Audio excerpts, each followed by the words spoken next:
months, life has changed significantly for, if not all of us, many of us, if not all of us.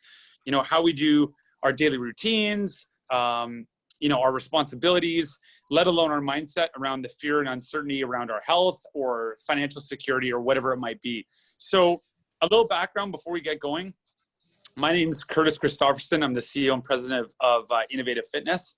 I'll also introduce Adam Sipple, one of our owners at Innovative Fitness as well. So he's actually right in your neck of the woods, being in Walnut Grove. And our background at Innovative is that for 25 years, we've empowered people to live their best life through physical fitness, you know, any kind of and as well as nutrition and exercise consulting. So we work directly one-on-one or two-on-one with people, depending on their goals, needs, abilities, fitness history, injuries, or any, you know, relevant information to really design a wellness path for them. So whether they want to live longer, feel better, look better, perform better, you know, we essentially encompass all of that. And so we have a lot of experience, obviously, working with individuals based on their individual needs. So that's a little bit background of Innovative. We have one more thing to say. We have 12 locations currently right now across Canada, and we have approximately about 250 professional training coaches, you know, and then obviously on top of that, we have nutrition coaches and other staff. So that's a little background about us. Today, you know, the Chamber of Commerce asked us to speak about, you know, overall the importance of mental and physical health and well-being at this time. And so what we wanted to do, we knew it was going to be a relatively small group.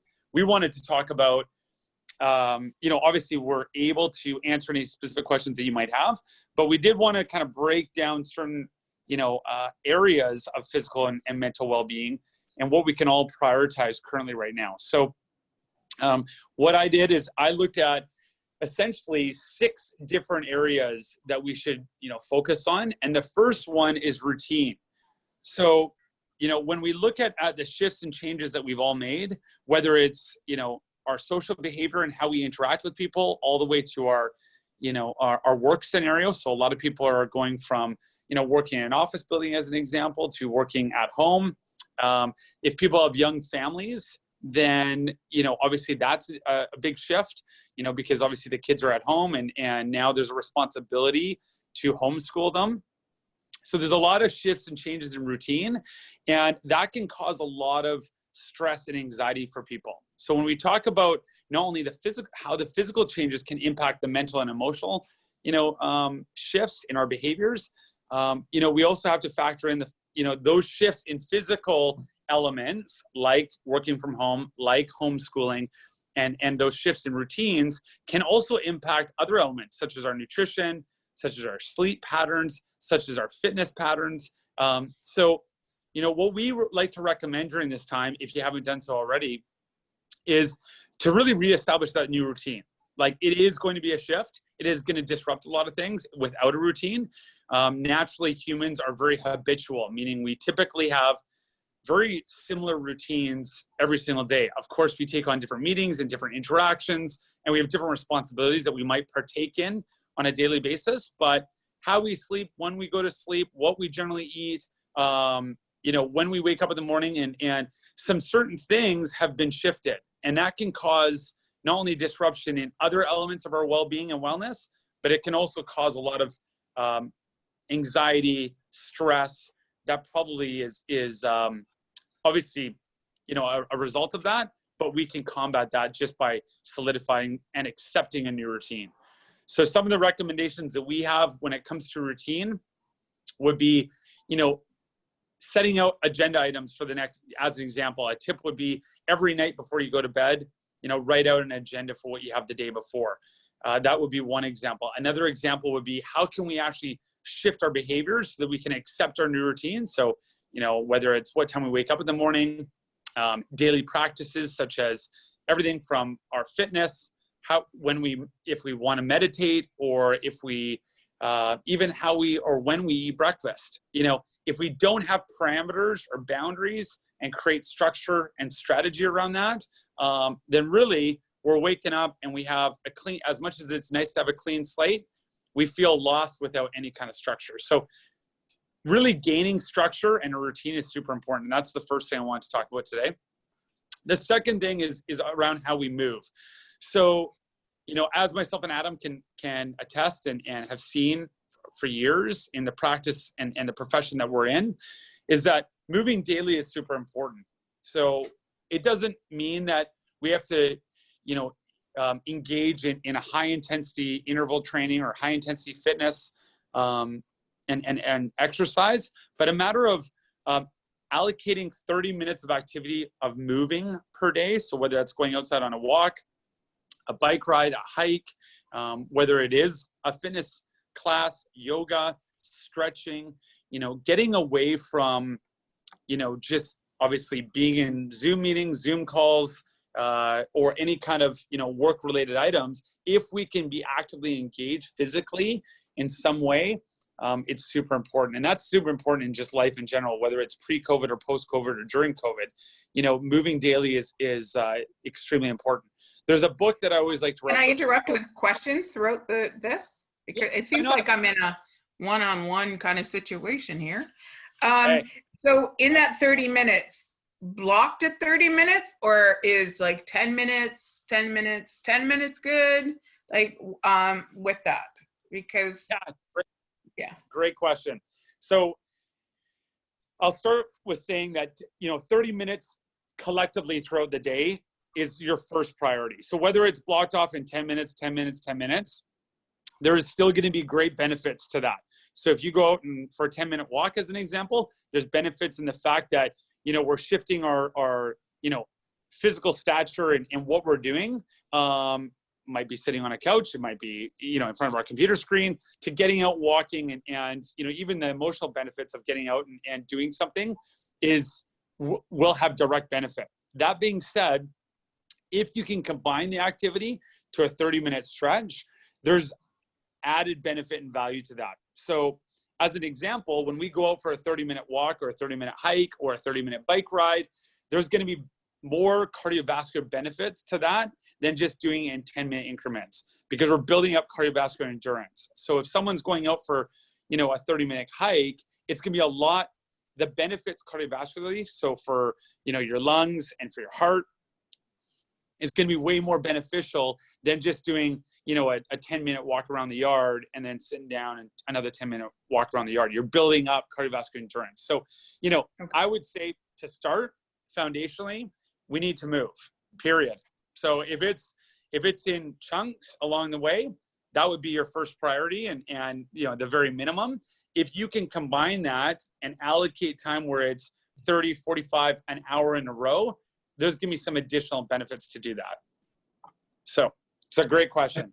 Definitely. If I can just interject here, Curtis, highly agree with all of that. Jeanette, I think on that one too, a huge barrier for us often is a psychological barrier of initiating that 10-minute or 30-minute walk. And so if you can go through there and actually activate the process to start the 10 minutes, often that will turn into 30 minutes quite easily.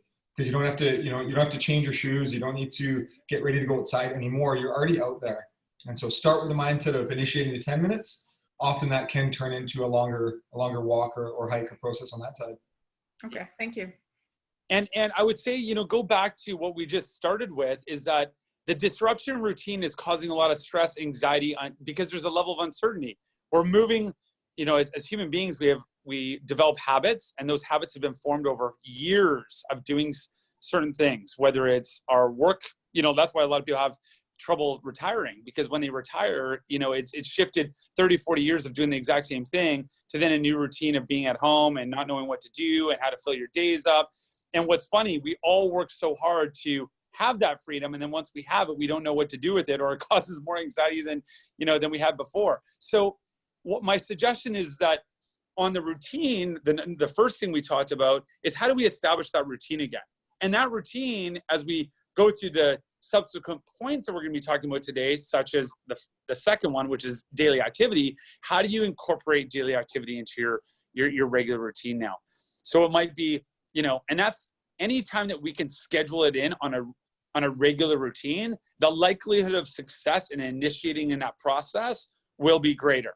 So as an example, if you create a routine where you wake up in the morning, you have a morning coffee, you have breakfast as an example, and right after breakfast, you're going to go on that 10-minute walk. That might progress to 15 minutes, 20 minutes, 30 minutes.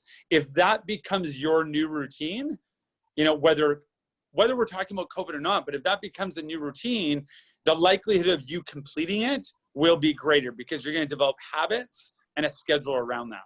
So my suggestion is it's great to write it down. It's great to have ambitions to actually do that 10-minute, 20-minute, 30-minute, 45-minute walk. But if we don't schedule it in and we don't create regular patterns around it, the likelihood of doing it will be less than obviously incorporating into that routine that you want to schedule. Okay, thank you. There's a great book that I highly recommend, particularly people that I would say 40 years and older, for sure. It's called Younger Next Year. And it's not because age is funny. So I always say age is just a number. How we show up, what we do, and how we perform, and the choices we make, shouldn't really be impacted by the age that we have, the age that we are.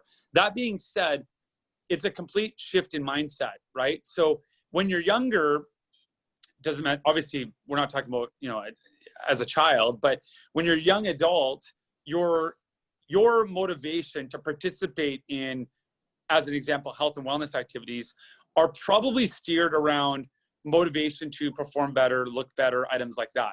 And then there's a time in our life where our motivation shifts. So instead of performance-based, it's actually longevity-based. And so the book Younger Next Year is really good at understanding that and really putting context around why we should be moving daily, what that looks like, and why it's important, and how these little incremental shifts and changes and commitments can really play play an impact in the long-term gain of why we should be incorporating it. So anyways, Younger Here, for all the viewers, I know we are recording this. It is a great book to consider reading. The third one, so we're at routine, move daily. The third one I was going to talk about is sleep and recovery. So sleep is something that a lot of people underestimate, and recovery per se. So sleep is something that, I think there's a percentage of the population that can't live without it. I think there's a percentage of population that believe that they're unique. They don't need 8 hours of sleep. And then there's a lot of people that don't prioritize sleep to the level that it should be. So I know personally when I was raised, just like we were raised with the Canadian Food Guide, we were raised to know that like 8 hours of sleep is important. But we didn't really understand the benefits of sleep, truly, like other than rest and recovery. So if someone is looking at weight loss as an example, a lot of people don't realize that sleep actually is first is nutrition from an impact of weight loss. Second is sleep. Third is fitness and exercise. A lot of people would not prioritize sleep in the top two, let alone the top three, factors for weight loss. And that's if someone is, wanting to engage in a physical activity or a wellness program that wants to lose 10, 15, 20 pounds, as an example. So what we do is we take it for granted. So sleep, as an example, it provides obviously ample enough time to rest the mind and rest the body to recover from the daily stresses that we put on our body. And daily stresses could include physical activity. It could include emotional stress, mental stress, anything that exerts the body. So the environment will exert the body in some form or fashion. And so what we need to do is we need to allow our body to recover and not have our nervous system in any kind of state of fight and flight. So basically our nervous system, reacts to what we have going on, whether that's physical fitness, whether that is emotional stress and strain, whether that is anxiety that's created because we don't have routines at this time, or where there's uncertainty in our health or our financial situation, whatever it might be. Our nervous system is created to endure any kind of stress that we put on our body or the environment puts on us. And so what sleep allows us to do is it allows us to calm the nervous system and allows our body to recover. It's not in a state of, fighting against something or fueling our body as an example, because obviously we eat to fuel the body to move and to exercise and to feel good, which is just our nutrition. But sleep does play a big part in that. And one of the hormones it regulates is something called cortisol. So cortisol is a stress hormone, and that stress hormone is produced to, once again, combat everything I just talked about. And when we get ample enough sleep, it balances out our cortisol levels, so it allows our body to recover and feel safe, essentially. I've never heard this. This is why this was so valuable for to tune on and listen to this.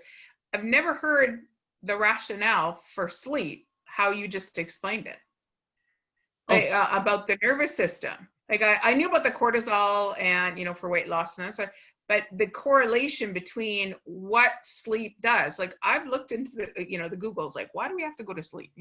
Why does a human being need to sleep? And never really quite figured it out from everything that's around, but understanding about the nervous system and just kind of quietening that down I would have thought it's to kind of rest the muscles and, just kind of that sort of thing versus more the brain and the nervous system. So that's fascinating. Well, and it's both, Jeanette. Like we got to look at our body as a machine, right? And if we run this machine ongoing, that we're going to have to fill it up with gas and oil, as an example, sooner or later it's going to break down. But when we have a machine such as a car and it gets regular checkups and tune-ups, and we, fill it with gas, fill it with oil, clean up the engine, give it a break, we're going to maintain that car and machine for a long period of time. The reality is that this gives both the nervous system and the body, so as an example, the muscular system, the cardiovascular system, a break. And when it does that, it allows it to rejuvenate, recover. Another thing when we talk about recovery, because sleep is one element of recovery.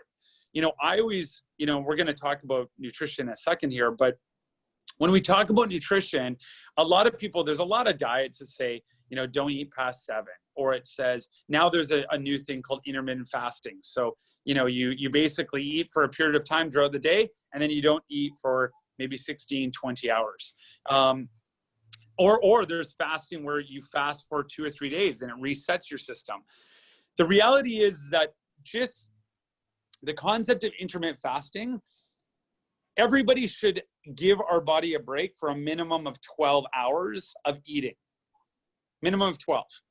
So intermittent fasting is essentially giving your body time to recover, because we can't continue to consume for the like our gut health, as an example, let alone our body processing food as energy. We can't continue to just eat for 16, 18 hours in a day. So if you start eating at 6 o'clock in the morning or consuming, because it could include liquids, all the way to 10 o'clock at night, our body isn't provided enough recovery time to then rest, relax, let alone digest all the food and things that we've done. So just like we talk about giving our muscles, i.e. our biceps, our legs, or you name it, recovery, we want to give our internal system recovery as well. And that includes our gut. So when we talk about sleep and recovery, super important. Another factor about sleep that people don't underestimate, a lot of people believe that if you have a poor sleep, whether it's self-inflicted or not, you're up all night having drinks, having fun, or you just have a restless sleep, as an example, it is not, you cannot, it's cumulative in terms of, and it's both cumulative and compounding in terms of the detrimental effects it has. So you cannot, if you have one bad sleep one night, like sleep 5 hours, you can't sleep 11 hours and recoup all the benefits of having a good sleep. So essentially it's compounding. So you can't, if you have 5 good sleeps and then 2 bad sleeps, you can't just have one other good sleep and be back on track. So it is really important that people understand that every time we have one bad night or one long night or one bad sleep, it's a compounding effect. It takes a period of time to reboot and get up to that, the quality level that we need to recover. So it's not one for one. It's like 1 for 3, 4, 5, but it really depends on obviously how much we sleep and how much we recover. It's not as simple as you drain the gas tank and then you fill up the gas tank with one, one fill. So that is a super important. What would be kind of 1 or 2 or 3 tips about a bedtime routine to ensure that you have a good sleep? Yeah, it's a great question. So we did a webinar with actually someone that consulted around human performance with the Pentagon, actually, and we did that probably about a month and a half ago. And he had, I can share that, or you can find it online through YouTube on our YouTube channel under Innovative Fitness. It's a guy named Andrew Herr, and he actually spoke for an hour just about sleep. But I'll give you some tips.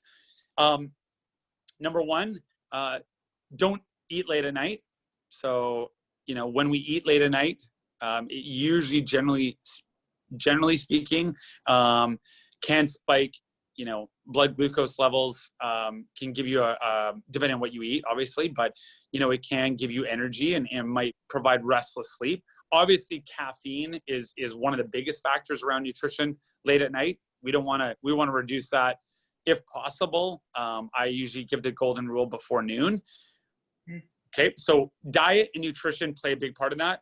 Caffeine, not late in the evening, unless our body can process it, along with eating late, reduce eating late. So that's number one.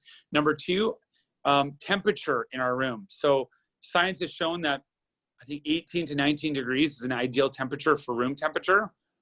When we're warm, we don't typically sleep as well. So sometimes something that does help with sleep is having a hot shower or a hot bath. A lot of people go in a hot tub, or they like a hot shower, or they like a hot bath before they go to bed. The reason why that aids in sleep is because the difference in temperature, whether you have a room at 18 degrees or 19 degrees or not, the difference in temperature will automatically cool the body down and make them feel comfortable. So, and that's just all around the nervous system. So temperature control is a good one, and you can help manage that effect by having a shower, of a warm bath or warm shower, or a hot tub as an example. I would say that light is really important. So when we talk about light, science has actually shown that we should actually be naturally in natural light at all times. Like, that's how we're built. Our bodies were designed to only be accustomed to, natural light. So I'm not suggesting that we turn off all lights in the home and we have to operate like that. But, one form of light is blue light, which is found in, obviously, technology. So, any kind of screen time, our phones, our computers, our televisions. So reducing blue light, or let alone, any kind of non-natural light, is super important. So reducing screen time before bed is, that will actually heighten our nervous system response, and it won't allow us to actually calm down before we go to bed. And the last one is just mindset, right? So whether someone reads, they meditate, they listen to music, they just, lay there by themselves and think. Writing down, I usually recommend people, if you're not familiar with meditating or some form of calming down the body and the mind, even writing down things on your mind can kind of let things go. It's so funny. We tend to hang on to things, and our mind's going a mile a minute, and we're not calming the mind down. So sometimes people wake up and they're restless because at 11 o'clock, 12 o'clock, 1 o'clock at night, they're thinking about things. But if we get it out on paper and we can kind of resolve that from ourselves, then we can kind of go to bed, and go to sleep, not as restless, and restless not only physically, but mentally as well. So I would say, and Adam, I have a question going back to light for a second. I live on a farm, and it's, I'm surrounded by trees all over the place. I do tend to have blackout drapes in order to make the room dark. I'm just wondering, because if we're naturally supposed to be with light, would I be better served, because it is dark out here, because I'm surrounded by trees, naturally, there isn't street light that I have to block out. would my sleep improved if I had my curtains open? Because when I go to bed, my room is dark, except if there's like a full moon outside, naturally lighting up the sky. And then being more awake or awakened by the natural light coming in, like at what it's like 4:30 or 5:30 that it's starting? Or is it better that I kind of keep my room dark and then have the alarm go off and I turn my light on? Okay, it's a great question. Without getting too scientific, so I've read and I'm aware of studies that show that most people require a minimum of 8 hours of sleep a night. But there is science that tells us that people's sleep patterns are different. So you can be a night owl, or you can be a morning person, or you could be, so it doesn't matter necessarily who, like, the consistent effort is getting that minimum 8 hours a night. How you do that can differ from, like, their rhythms and sleep patterns can change. So the challenge with that is, you know, what I would say, naturally, ideally, we want to wake up naturally versus an alarm, right? People feel tired when their alarm has to wake them up in the morning. We have probably got ample rest and recovery and sleep if we naturally just wake up. We'll feel more rested, overall our performance will go up, versus having an alarm clock waking us up, because it's going to interrupt some sort of rhythm that we're in and pattern that we're in. So to answer your question, what I would suggest is that you've created routine around your sleep. And if that includes blackout blinds, there's nothing wrong with that.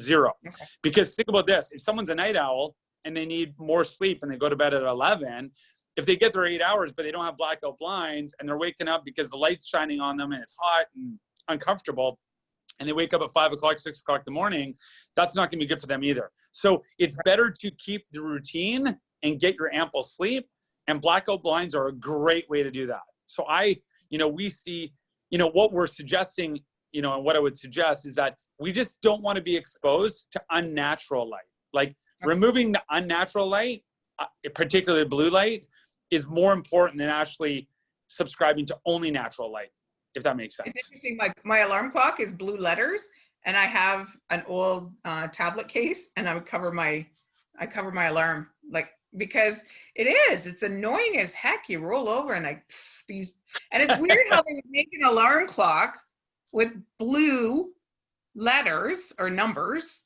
and that's bad for you. And even as a dimmer, it's crazy. When the lights go down, the blue goes last, but it's still this blue in the midst of darkness. It's this bright blue. Yeah. And just to clarify, blue light is obviously a spectrum of the rays, like in light. So anyways, okay, so thank you. We have routine, we have move daily, we have sleep and recovery. We talked about the fourth one, which is manage stress. How do we manage stress? Obviously, I always say that we're a stressful society these days. We put on expectations of ourselves. For the younger kids these days, they look on social media, they compare themselves to others. We literally live a lot of people live in a state of fear and uncertainty, which causes anxiety and stress.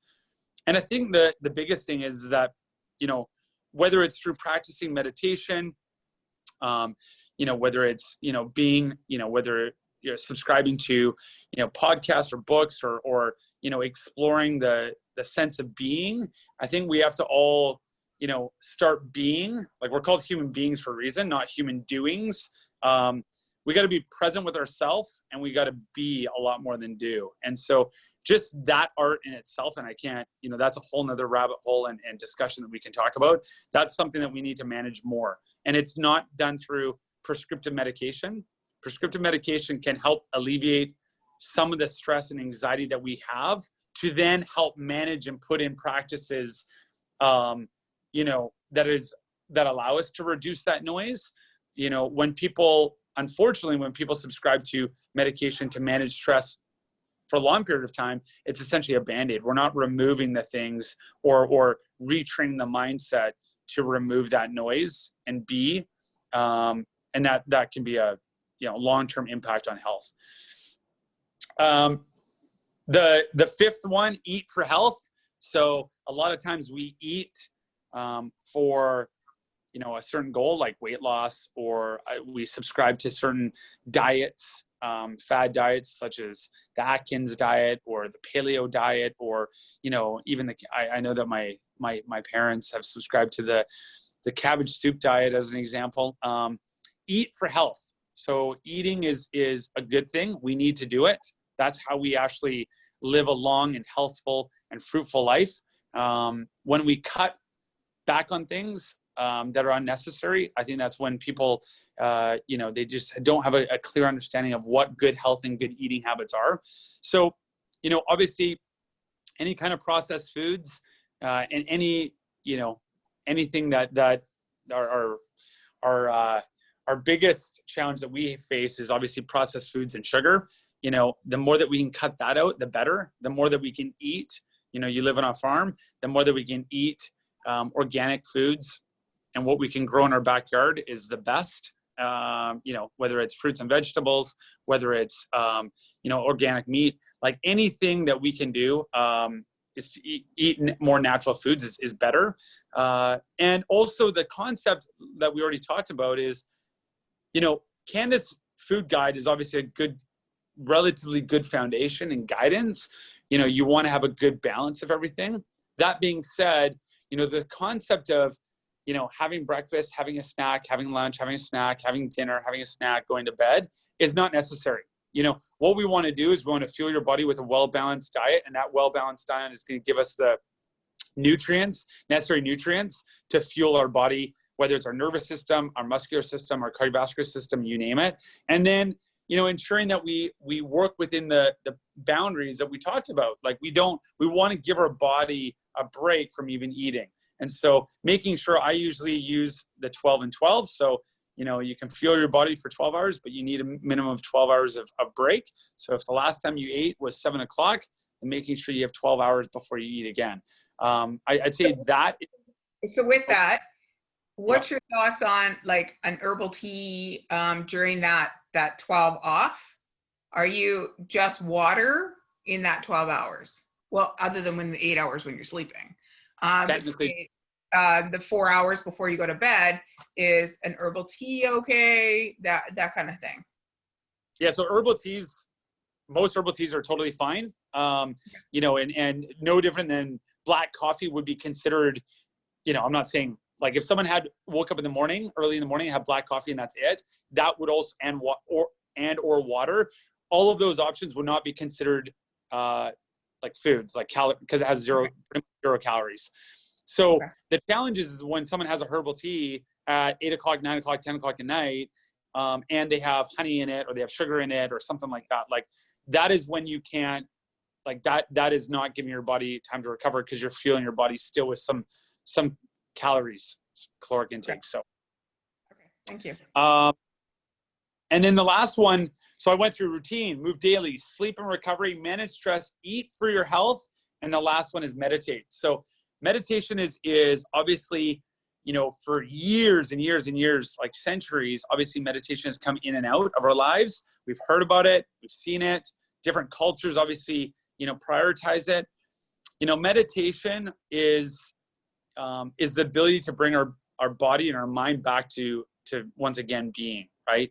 You know, have a clear understanding of self, not create emotion around our past, our future, but only in the present. And that is super important for people to understand. A lot of times the emotions that we bring to our daily life is based on past or future, past experiences or future expectations, you know? And so what happens is that meditation allows us to just naturally be with our breath, right? So we actually, doesn't mean that we can't think of things, but we're present. So we feel what we feel right now, you know, is present to us. And meditation, you know, it is extremely difficult, and you never truly get, like, no one masters meditation, because meditation is an art and it's a practice that we practice, you know, I mean, hopefully for forever, if someone subscribes to that anyways. And that's just a more of understanding how we actually bring ourselves back into self, understand that there's, you know, our behaviors and emotions are actually in the present versus in the past, or based on future expectations or assumptions. And I think it's something that I recommend to anybody and everybody, if possible. Guided or just sitting on the couch, just like being Yeah, quiet? it's great.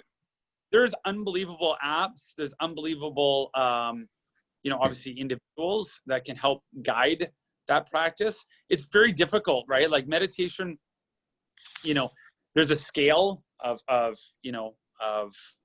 not a formal scale, but at the end of the day, being with self is one thing, and then also you have to compound that with time doing it, and the more you do it, the more benefits there are to it. It's an art and it's a practice. And so obviously guided is a great way to start, whether through its apps on your phone, whether it's through a professional, whether it's through, there's actually clinics now, meditation clinics, so there is, at the end of the day, something's better than nothing, and you got to know what that looks like for you. Some people have the ability to just go and do it. What's unique about this is that I was in Bhutan. Bhutan is one of the last sacred kingdoms in the world, or the last sacred kingdom, which neighbors China and India. And it's a very Buddhist-centered country or kingdom. And I spent overnight in a monastery, and the monks in the monastery in Bhutan, they go through a practice of a 3-year meditation, okay? No human interaction, in a cave, socially isolated for 3 years. And, you want to talk about extremes? Talk to a Buddhist monk that's done that for 3 years. So we have difficulty in North America. We have difficulty with 5 minutes of being and by yourself and you name it. And so what COVID did is we told everybody, you have to socially isolate or distance. You got to be by yourself. And for some people that's been, that alone has been challenging. And that, a lot of people went in going, oh my God, I'm isolated. Well, you're not socially isolated in this, you're not, it's actually socially distancing. You're not socially isolating because we have the ability with technology to still connect with people, right? And so what's unique about meditation is actually understanding that taking a break, being present, using breath work to find that balance and to calm that nervous system down so you can be present, knowing that there's no fear, knowing that all of our emotions that we bring to ourselves is usually based on the past or the future expectation or assumptions. And how can we be present? Because at the end of the day, when we talk about fear and uncertainty are created. Unless we're getting chased by a bear, or unless there's a snake, or unless there's something that's present with us, really all fear and uncertainty comes from past or future. It doesn't usually come from present, right? So anyways, long story short, the 6th one I want to talk about was meditation. It's something that I highly recommend, especially in the society that we live in. And it definitely will round out your overall long-term physical and mental well-being. Awesome. Wow. Adam, anything to add? Yeah, I love it. Obviously, I highly agree with that. One of the big things for me personally that jumps in, and it almost touches all 6 of these, is nature. Looking at the title of this webinar, the importance of physical and mental health, whether it be a walk, a hike, the things we talked about do so much more than just the physical components of, say, cardiovascular health. Looking at the silence you can go through, and looking at meditative forms in nature through a walk in the park, and you can actually be one with yourself and be present with the sounds that you hear and the smells that you have, and all actually, really touching all your senses. And so that for me, it really touches into, routine, how we move, recovery, stress management, meditation, and you can tie that in as a positive reinforcement for eating for health as well. I'm a big believer in getting outside. We live in an amazing region of the world, and taking advantage of that for more so our mental health than the physical component. Yeah, it's a great point. It does encompass everything, and it's something like they have shown studies even that people that wear bare feet outside feel more grounded and less stressed because there's a connection with nature, and there's a sense of security. It's crazy because you think about it, it's like, okay, I'm not suggesting people have to go walk outside with their bare feet, whenever they go out. But, if you've ever, as a kid or yourself, you live on a farm. When we connect with the ground and nature in a physical sense as well, like when we actually walk on grass with bare feet, you name it, there's a level of euphoria that kind of comes. I don't know about you guys, but I know myself. It just calms the nervous system down. It's refreshing. It feels good. Obviously, hopefully it's not sharp rocks, but there is a sense where you can feel connected and you feel grounded, and there's a level of safety, and that's just the connection with nature as well that provides a level of groundingness to our well-being and who we are as humans. I always say that life can be very simple. We've just screwed it up sometimes, right? We've created routines, structures, stresses, expectations, and even the physical things that we've done to ourselves, whether it's what we ingest all the way to the barriers we put in front of us. And that includes, shoes and other items that don't allow us to expose what we should be exposed to. We replace it with. Yeah, just think whenever we go out to the beach, what's the first thing you do? You kick off your flip-flop so you get your feet in the sand. Or 100%. Sitting on the grass and having a barbecue in the backyard, and what's the first thing you do is you kick off your shoe, your flip-flops to get your feet in the grass. Yeah. We've replaced, as an example, we replaced organic food with sugar and processed food. We've replaced bare feet with, shoes, sandals, or things that we think are going to protect us. We have removed the exposures that we need the most of and replaced them with the things that we, are harming us. We've replaced light in our homes with essentially, not natural light, so fake light, that can be detrimental to our well-being versus the natural light that we should be naturally exposed to. So technology, because our population growth has grown so much over the last century, as an example, we've adapted to that to process, i.e. processed food, to get something faster, quicker, that stays longer, or cheaper, right? It's cheaper. We've adapted to technology to, whether it's connect us or speed, to improve and provide efficiency and effectiveness in, our work or how we connect with people, as an example.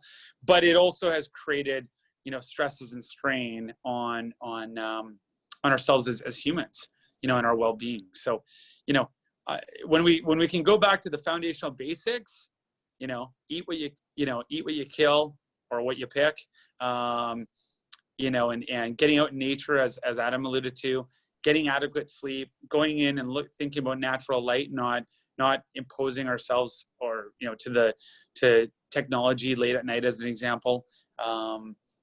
Understanding our breath and how our breath controls our being, from a meditation perspective, all these things will help out and assist with our overall longevity and well-being.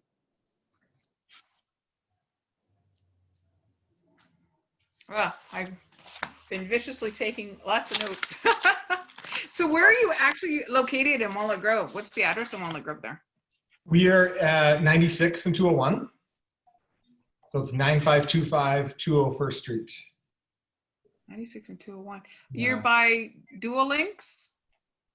Kitty corner in that intersection.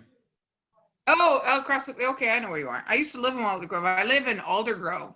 So it's a bit of a hike to, I'm by 4th and 264th is where the farm, the cottage where I live in. So for a hike, and that's the thing, when you talk about what's been going on here for mental health, is my office was at Glover Road in 216. So when you are out, like when I go to my office or when I was seeing clients, you just naturally, I'm out, I'm going to go to the gym. I'm out, I'm going to go take a walk. I'm out. But when, and I live, like I said, in an incredible piece of property here, and I got trees and trees and trees and animals and farms, that kind of around me. It's like, I don't go out. To take a walk, I'm not going out. But when I am out, it's easier to schedule into my day, go to the gym. 30 minutes, don't go home, head to the park first and take that 30-minute walk. But this is not creating that. So I think my biggest takeaway for me out of all 6 is start at that 1. And that's interesting how you put routine as number 1, not number 6. and just that 30-minute schedule.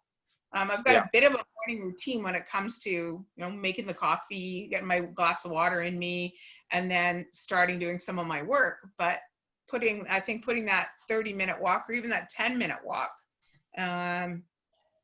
getting out there first and then coming back, because really nothing I do is time sensitive in the way of work. It's just been the routine. And I can see how my head would be much clearer later. Awesome. Well, you know what? We are 25 minutes over, but that's all good. Hey, no, it's great. I mean, this was an hour. I knew that it was going to be a little bit longer. Well, I had I believe half an hour, but anyways, I'm glad that this helped. Do you have any other? Well, I mean, you know where to find us, but once again, Adam is in Walnut Grove. I believe my contact information was shared with the chamber, and thank you very much for joining. Absolutely. Oh, and question: are you phase 2 opening? Yeah. What's your opening plan, Adam? Yes, great question, Jeanette. We are opening up back in studio for June 1st. Okay. During this time, we have reinvented a virtual training service, so Innovative Fitness Direct. So that's been going on for the past 10 weeks. It is a highly engaging virtual service from home that we still have accessible, but as of in studio, we are reopening for June 1st. Excellent. Great. No, this is really good information. Thank you so much. Thank you to the chamber for having you guys come on. Membership has its privileges to come in and meet and talk and get great information. So thank you very much, guys. I learned a lot. Would you mind, because I do like to do a little social media, that's my business, to just take a bit of a selfie, and then I will tag you guys that I had an amazing conversation with you guys today. Sure. Okay. Or it's called an USSI, by the way. When you put more than yourself in the picture, it's called an USSI. You're doing an USSI. Perfect. So I will tag you on social media. Thank you so much, guys. Thank you. Great to meet you, Jeanette. Bye-bye. You may see me in the studio. Talk to you later.